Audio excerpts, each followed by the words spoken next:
अस्सलाम वालेकुम। मेरा नाम अदील अहमद है। मैं पर्थ का रहने वाला हूँ।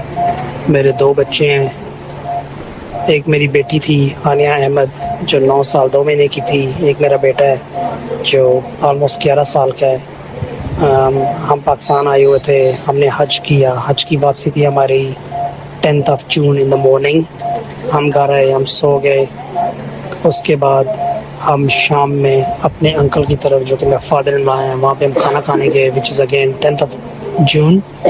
हम वहाँ से तकरीबन 11:15 बजे वहाँ से निकले। तो हमने हमारे एक और अंकल हैं जो मेरी वाइफ के मामू, उनके घर पे हमने थोड़ी सी चीज़ें ड्रॉप करनी थी। हम उनके घर के सामने अपनी गाड़ी रोकी तो इतनी देर में 2 चोर हमारे पास आए। उन्होंने बोला कि हमें सारी चीज़ें दे दें।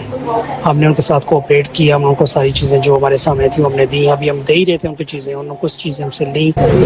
मेरे बेटे अफान अहमद को 2 गोलियां लगी हैं। उसको लोअर जो बैक है, जो हिप है, बटक है, वहाँ पे गोलियां लगी हैं। एक गोली ने हड्डी को शट की है, फ्रैक्चर की है। दूसरी गोली ने अंदर जाके ब्लडर को इंड्यूस किया है और साथ ही साथ जो गट है, जो आंत है, उसके अंदर रैप्चर की है, सुराख भी की है, विच मीन्स उसकी सर्जरी हुई है।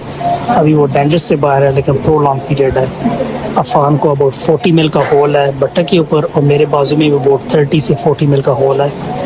AK-47 से हमें मशीन गनों से गोलियां मारी गई हैं। जो मेरी बेटी हैं उनके जारी जो मैंने देखा वो 3 से 4 निशान थे जख्म के और वो मौके पे ही शहीद हो गई थी।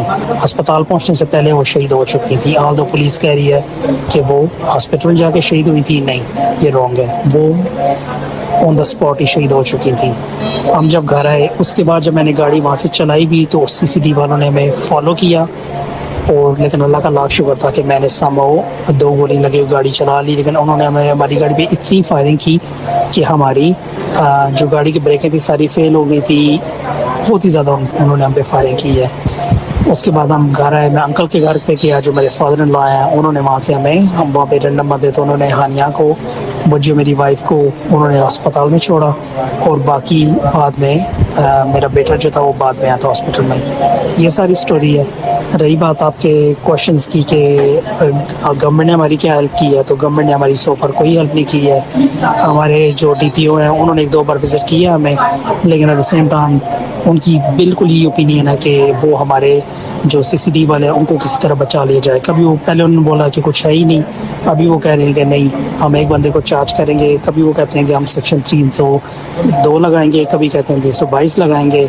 और उसमें भी ये क्या है कि वो उसको मिनिमम सजा पे रखना चाहते हैं। उन्होंने उसको सिर्फ डिसमिस किया बंदे को, वो भी एक बंदे को जो शुड हैव बीन 2+।